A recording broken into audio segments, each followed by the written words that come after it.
मम्मा, ये आम तो बहुत मीठा है, कहाँ से लाई है ये आम? वो गंदी आंखों वाला कबूतर बैठा खा रहा था ये आम। मैं पीछे से गई और ये आम लेके भाग गई। कमजोर गंदी आंखों वाला कबूतर, वो बहुत डरता है हमसे। दूसरे दिन कबूतर अपनी पत्नी चिंकी कबूतरी के साथ नदी के दूसरी ओर जा रहा था कि तभी रास्ते में बैठा जग्गू कौवा आवाज लगाता है, कबूतर कबूतर गंदी आंखों वाला कबूतर, कमजोर गंदी आंखों वाला कबूतर। ये सुनकर कबूतर और कबूतरी नीचे आ जाते हैं। बड़ों से कोई ऐसे भी मजाक करता है? अगर अब ऐसे कहा तो बहुत मारूंगा तुझे, चल भाग यहाँ से। गंदी आंखों वाला कबूतर, गंदी आंखों वाला कबूतर। फिर कबूतर को बहुत ज्यादा गुस्सा आ जाता है और वो जग्गू को 2-4 लगा देता है। तुमने मुझे मारा? मैं अभी घर जाकर मम्मा और पापा को बताता हूँ। आपने क्यों मारा उसे? अब बात बढ़ जाएगी। बात बढ़ती है तो बढ़े, अब क्या वो छोटा जग्गू भी मुझे गंदी आंखों वाला कबूतर कहेगा? मम्मा मम्मा, उसने मुझे मारा, उसने मुझे बहुत मारा। हाय मेरा बेटा, चुप हो जा। क्या हुआ? किसने मारा है तुझे? उस गंदी आंखों वाले कबूतर ने मारा है। क्या उस गंदी आंखों वाले की इतनी हिम्मत कि मेरे बेटे को हाथ लगाया? चलो अभी मेरे साथ। फिर गौरी कवि जग्गू को साथ लेकर वहाँ से नदी की ओर रवाना हो जाती है। तुम यहाँ आराम से बैठे हुए हो, उस गंदी आंखों वाले कबूतर ने मेरे बच्चे को मारा है। कबूतर ने मारा है जग्गू को? हाँ पापा, यहाँ और यहाँ भी मारा है। मैं अभी पूछता हूँ उसे जाकर। उधर कबूतरी अपने पति से कहती है, आप यहाँ से घर चलें, मुझे बहुत डर लग रहा है। मैं डरने वाला नहीं हूँ, मैं भी उसे देख लूँगा। नहीं, आपको मेरी कसम, आप मेरे साथ घर चलें। फिर चिंकी कबूतरी अपने पति को घर ले जाती है। अगले दिन सुबह सुबह कालू अपने हाथ में डंडा लिए कबूतर के घर आ जाता है और कहता है, दरवाजा खोलो, मैंने कहा दरवाजा खोलो। फिर कालू कौवा कबूतर के घर के दरवाजे को जोर जोर से धक्का देता है और इधर घर के अंदर कबूतरी अपने पति से कहती है, नहीं, आप आराम से बैठे, हमें झगड़ा नहीं करना किसी से। नहीं चिंकी, ऐसे वो और बिगड़ जाएगा, मुझे इससे बात तो करनी होगी। लेकिन कबूतर अपनी पत्नी की एक भी नहीं सुनता और बाहर आ जाता है। अगर वो छोटा सा बच्चा मुझे गंदी आंखों वाला कहेगा तो मार ही खाएगा। गंदी आंखों वाले, बड़ी जुबान चल रही है तुम्हारी। फिर कुछ सोचे बिना कालू कौवा कबूतर के सर पर डंडा मार देता है, जिससे कबूतर उसी जगह गिर जाता है और कालू कौवा भाग जाता है। अजी उठिए, आप सुन क्यों नहीं रहे? उठिए। क्या हुआ आपको? चिंकी, अपना ख्याल रखना और हमारे आने वाले अंडे।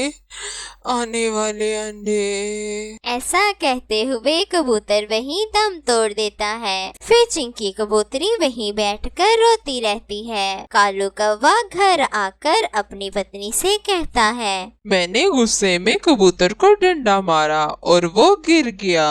वो कबूतर कहीं मर तो नहीं गया? फिर रानो चिड़िया भागी भागी कौवों के पास आती है और कहती है, जालिम दुष्ट कौवे, मार दिया तुमने, कबूतर को मार दिया। छोटी सी बात पर तुमने उस कबूतर की जान ले ली। अब तुम भी जिंदा नहीं बचोगे, सब पक्षी इकट्ठे होकर तुम्हें भी मार देंगे। फिर रात हो जाती है और गौरी कवि कालू कौवे से कहती है, कालू जी, मुझे बहुत डर लग रहा है, अब जंगल में पक्षी हमें जिंदा नहीं छोड़ेंगे। लड़ाई तक तो बात ठीक थी, तुमने तो उसकी जान ही ले ली। ये सब तुम्हारी वजह से ही हुआ है। तुम ना बोलकर मुझे गुस्सा दिलवाती और ना ये सब होता। पापा, आपने कबूतर अंकल को जान से क्यों मारा? मैंने तो उन्हें गंदी आंखों वाला कहा था, इसलिए मुझे अंकल ने मारा था। कालू और गौरी कवि रात को जंगल छोड़कर दूसरे जंगल कालू कौवे के मामा जी के घर जाते हैं। कालू, तुम यहाँ क्या करने आए हो? जाओ यहाँ से। मैं अपने घर किसी कातिल को नहीं रख सकता। सारे जंगल में तुम लोगों की ही बात फैली हुई है। चिंकी बहन, आप शांत रहें। जंगल के सारे पक्षी कालू पर बहुत गुस्सा हैं और राजा जी ने तो कालू कौवे को जान से मारने का हुक्म भी दिया है। अब कोई कुछ भी करे, पर मेरा पति लौट कर नहीं आने वाला। मैंने उन्हें रोका भी था, लेकिन उन्होंने मेरी एक न सुनी। मगर चिंकी का दुख कहाँ कम होने वाला था। वो सारी रात रोती रहती है। सुबह हो जाती है। सारे पक्षी कालू के घर जाते हैं, लेकिन कालू तो अपने परिवार के साथ जंगल छोड़कर जा चुका था। कालू गोरी अपने बेटे जग्गू के साथ जगह जगह मुंह छुपा रहे थे। उनके पास अपना कोई ठिकाना था और ना ही कोई सूखा दाना। कालू जी, कितने अच्छे दिन थे वो, जब पक्षी हमसे डरते थे। हमारा अपना घर और हर चीज थी। भोजन की कोई कमी ना थी, और अब तो दाना खाए भी कितने दिन हो गए। वो दोनों ऐसे बातें कर रहे थे कि तभी तेज बारिश शुरू हो जाती है। वो तीनों पेड़ के साए में बैठ जाते हैं। तेज हवा से पेड़ की एक बड़ी शाख टूटकर कालू और जग्गू पर गिर जाती है और वो दोनों वहीं पर मर जाते हैं। हे ऊपर वाले, मुझे इतनी बड़ी सजा क्यों दी? मैं मर जाती, मगर मेरा बेटा जग्गू तो ना मरता। ऐसे गौरी कभी बहुत रोती है, मगर कुछ भी लौट कर नहीं आने वाला था। रानो को सजने संवरने का बहुत शौक था। रानो बचपन से ही छुप छुप कर अपनी मम्मा का मेकअप लेकर मेकअप करती थी। वो छोटी सी उम्र से ही बहुत ही अच्छा मेकअप करना सीख जाती है। रानो तो इतना अच्छा मेकअप करती थी कि पूरे जंगल में रानो का मेकअप बहुत ही ज्यादा फेमस था और जंगल की लड़की पक्षियाँ रानो से ही मेकअप करवाने आती। रानो बेटा, क्या कर रही हो? जल्दी आ जाओ, देर हो रही है। आ गई माँ, मेकअप कर रही थी बस। उफ रानो, मेकअप की क्या जरूरत थी? मार्केट ही तो जाना था। हर वक्त मेकअप ही करती रहती हो। घर बनाना, भोजन ढूंढना कब सीखोगी? ससुराल जाकर क्या करोगी? अरे माँ, टेंशन ना लो, मेकअप करूँगी और ब्यूटी पार्लर खोलूंगी। अच्छा, तो ब्यूटी पार्लर खोल लेगी तो घर का काम कौन करेगा? माँ, मुझे अंडर एस्टिमेट ना करियो। मैं मेकअप करके खूब पैसे कमाऊंगी और उन पैसों से काम वाली रख लूंगी। फिर ऐसे बातें करती माँ बेटी बाजार चली जाती हैं, जहाँ मम्मा चिड़िया को गोरी कौवी मिलती है। मीनू, ये इतनी सुंदर चिड़िया कौन है भला? गौरी, ये मेरी बेटी रानो है। इतनी नन्ही सी थी जब मैंने देखा था। बचपन में तो ये बड़ी शैतान थी। अब क्या करती है ये? रानो तो झट से बोलती है, मेकअप करती हूँ आंटी। मेरे पास तेरी रानो के लिए एक लड़के पक्षी का रिश्ता है। कहे तो भेजो लड़के वालों को तेरे घर। लड़का पक्षी बड़ा ही समझदार और संस्कारी है। वो मिट्ठू सेठ के यहाँ काम करता है, अच्छा खासा कमाता है, खुश रखेगा तेरी रानो को और बड़ा ही समझदार है। लेकिन वो अनाथ है। गोरी बहन, ये तो ठीक है, लेकिन उस चिड़े में कोई बुरी आदत तो नहीं है? नहीं मीनू, चिड़ा बहुत ही शरीफ है। फिर ऐसे मम्मा चिड़िया गोरी की बातों पर यकीन करके बगैर पूछ-गिछ के और तहकीक के रानो का रिश्ता तय कर देती है। मम्मा चिड़िया को क्या पता था, गोरी तो चंद पैसों के लालच में रानो की जिंदगी बर्बाद करने जा रही थी। और दूसरी तरफ शादी से पहले पहले मम्मा चिड़िया रानो को घर के सारे काम सिखा देती है। फिर देखते ही देखते शादी का दिन भी आ जाता है। जैसे रानो ब्याह कर सोनू चिड़े के घर जाती है तो देखती है कि सोनू का घर तो टूटा फूटा है। घर में जरूरत का सामान भी ना था, परंतु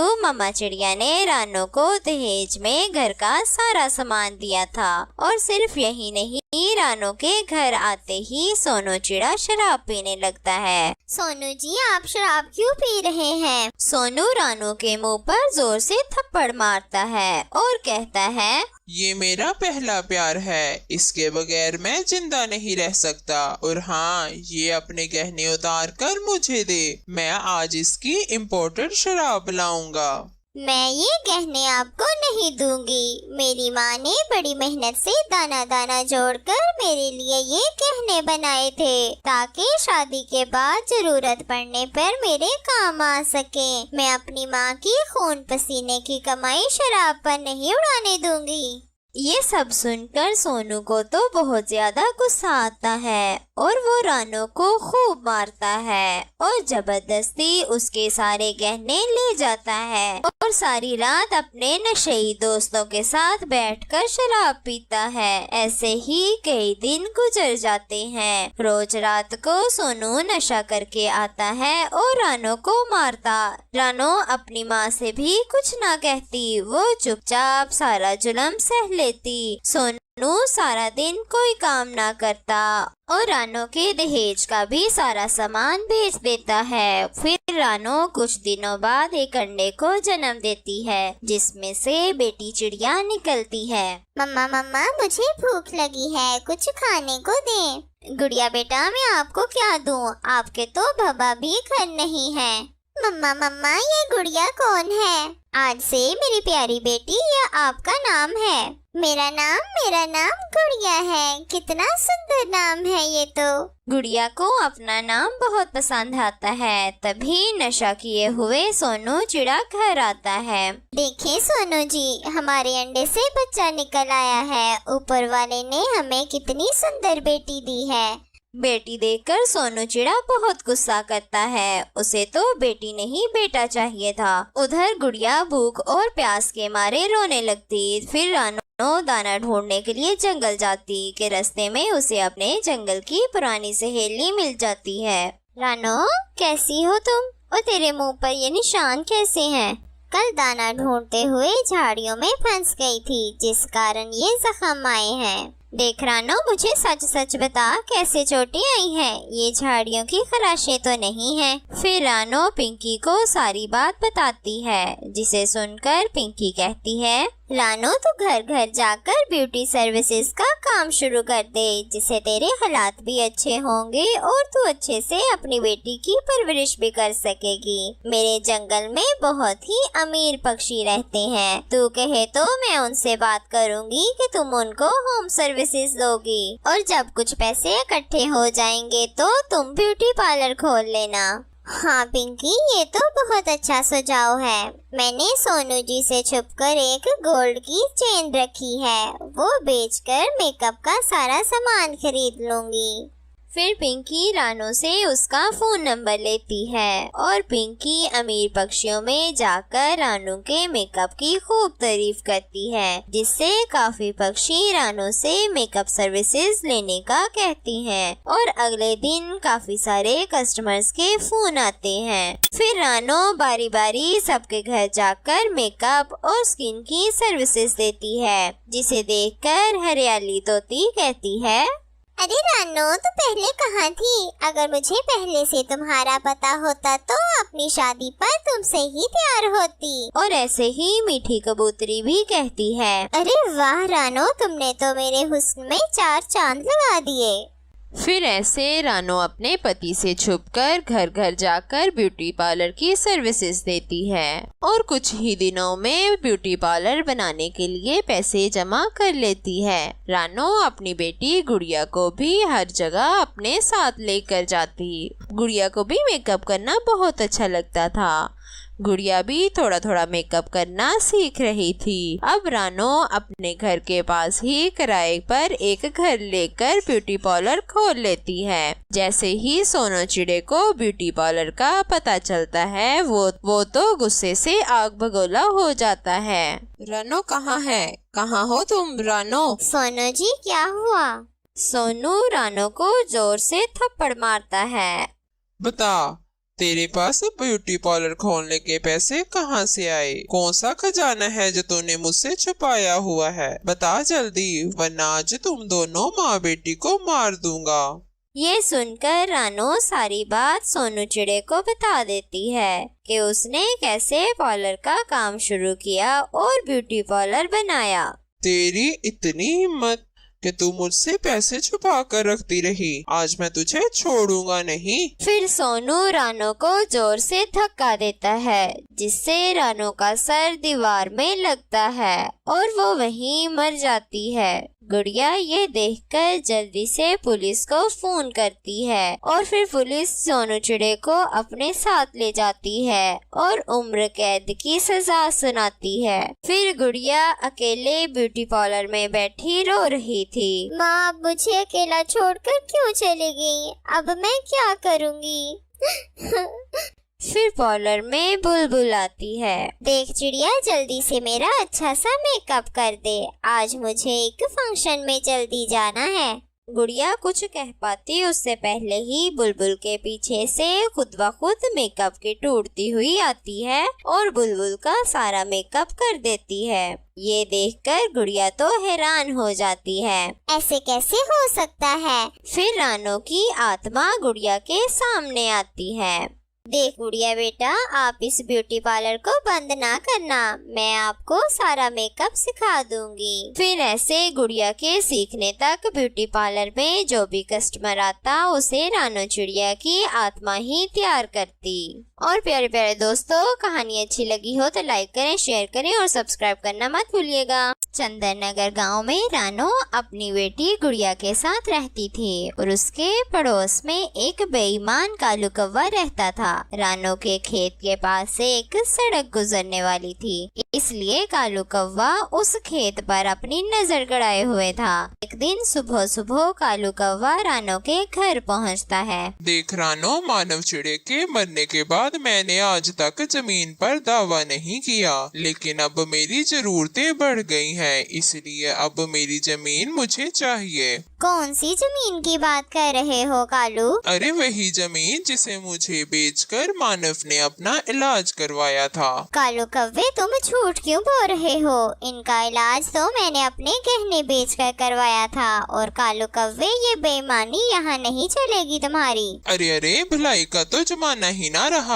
एक तो मैंने तुम्हारी वक्त पर मदद की और अब मैं बेईमान भी हो गया। चलो मामा, हम गांव के मुखिया के पास जाएंगे, अब वही न्याय करेंगे। लेकिन रानो और मुन्नी को क्या पता था कि कालू कौवे ने मुखिया कबूतर को भी लालच देकर अपनी साजिश का हिस्सा बना लिया था। रानो, कालू कौवे के पास जमीन के कागज हैं और उन कागज पर मानव चिड़े के हस्ताक्षर हैं और तुम तो जानती हो मैं सबूत देखकर ही फैसला करता हूँ। देखिए कबूतर चाचा, हम बहुत ही आशा लेकर आपके पास आई हैं, ऐसे एक तरफा फैसला ना सुनाएं। मुखिया कबूतर जी, आप भी इस बेईमान कालू कौवे के साथ मिल गए हैं। मेरी एक बात तुम दोनों याद रखना, ऊपर वाले की लाठी में आवाज नहीं होती, लेकिन जब पड़ेगी तब छुपने के लिए जमीन कम पड़ जाएगी। फिर वहाँ से रानो और उसकी बेटी रोते हुए चली जाती हैं। कालू कौवा और कबूतर मुखिया अपनी साजिश में सफल होने पर बहुत खुश होते हैं। कालू ने मुखिया कबूतर को जमीन में से कुछ हिस्सा देने का वादा किया था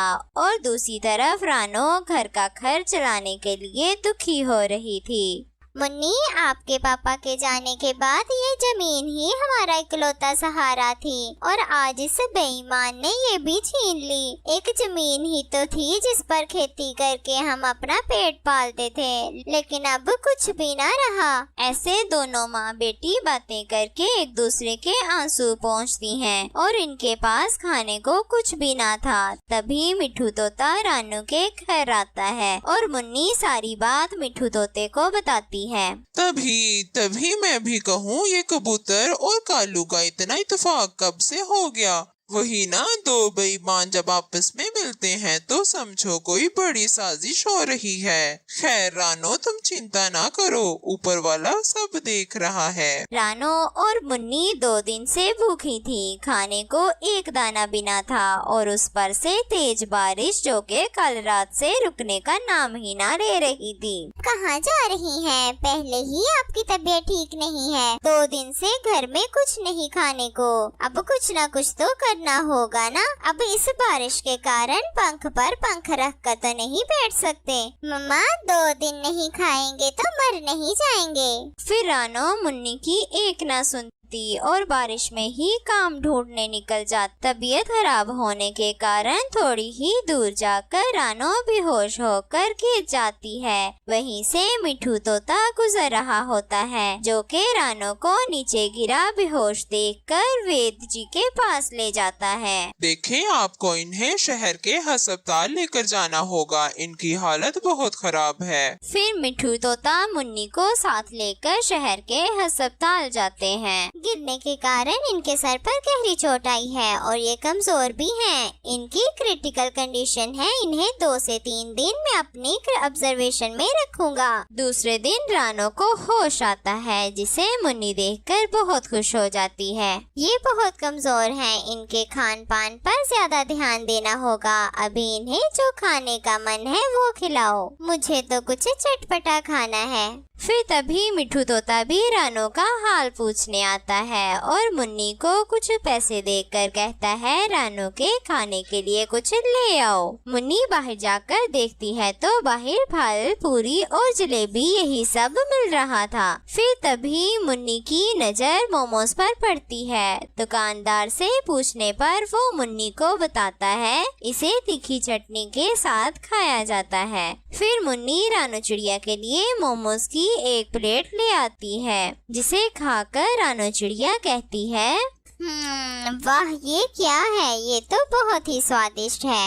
माँ, इसको मोमोज कहते हैं। अगर आपको अच्छे लगे हैं तो गाँव जाते समय एक प्लेट और खरीद लेंगे। फिर रानो मुन्नी और मिठू को भी मोमोज खाने को देती है। उन दोनों को भी मोमोज का स्वाद बहुत अच्छा लगता है। और फिर रानो, मुन्नी और मिठू तोता गाँव वापस आते हैं। मुन्नी सूखी लकड़ियाँ बेचकर अपनी और अपनी माँ की जरूरतें पूरी करने लगती है और ऐसे ही कुछ दिन गुजर जाते हैं। और फिर एक दिन रानो का मोमोज खाने का फिर से मन करता है। मुन्नी, वो क्या खिलाया था तुमने तीखी चटनी के साथ? मीमो, हाँ, वही खाने का मन कर रहा है मेरा। मीमो नहीं माँ, मोमोज। लेकिन गांव में तो कहीं बिकते ही नहीं। क्यों ना माँ, मैं घर में बनाऊं? दुकानदार को देखा था मैंने मोमोज बनाते। फिर मुन्नी घर में अपनी विधि से मोमोज बनाती है और अपनी माँ को खाने को देती है। तभी मिठू तोता भी अपने परिवार के साथ वहाँ आता है और मुन्नी सबको देसी मोमोज खाने को देती है, जिसे खाकर सभी कहते हैं, बहुत स्वादिष्ट हैं। तुम इसे गांव के बाजार में क्यों नहीं बेचती? फिर मुन्नी को ये सुझाव बहुत अच्छा लगता है। फिर मुन्नी देसी मोमोज बनाकर गांव में बेचने लगती है। जल्द ही देसी मोमोज पूरे गांव में फेमस हो जाते हैं। फिर रानो और मुन्नी मोमोज की दुकान गांव से शहर में ले जाती हैं। एक शहर का बड़ा वकील उसकी दुकान पर मोमोज खाने आता है। माँ जी, आपके लजीज मोमोज मैं कोर्ट में हमेशा ही खाता रहता हूँ। आज इधर से गुजर रहा था तो सोचा क्यों ना यहीं बैठकर खाया जाए। हाँ बेटा, आप यहीं बैठो, मैं अभी लाई मोमोज। वैसे आप शहर में नई लगती हैं, इतने मजेदार मोमोज का आइडिया कहाँ से आया? फिर रानू सोनू वकील को सारी बात बताती है कि किस तरह कालू और मुखिया कबूतर ने उनकी जमीन हड़प कर ली और बेटी के साथ मजबूरी में मोमोज बनाकर बेच रही हैं। इस तरह कोई भी किसी की जमीन हड़प नहीं कर सकता। आप चिंता ना करें, आपकी जमीन मैं वापस दिलवाऊंगा। फिर सोनू चिड़ा कालू कौवे और मुखिया कबूतर पर नाजायज तरीके से जमीन हड़प करने के जुर्म में केस कर देता है, जिसके चलते कालू कौवा और कबूतर मुखिया को कड़ी सजा मिलती है और इस तरह रानू को अपनी जमीन वापस मिल जाती है और रानू अपनी बेटी मुन्नी की शादी सोनू चिड़े से करवा देती है। और मेरे प्यारे दोस्तों, इस कहानी से हमें सीख मिलती है कि हमें कभी भी नाजायज काम नहीं करना चाहिए और अच्छाई का फल हमेशा अच्छा और मीठा होता है। और कहानी अच्छी लगी हो तो लाइक करें, शेयर करें और सब्सक्राइब करना ना भूलिएगा। धन्यवाद।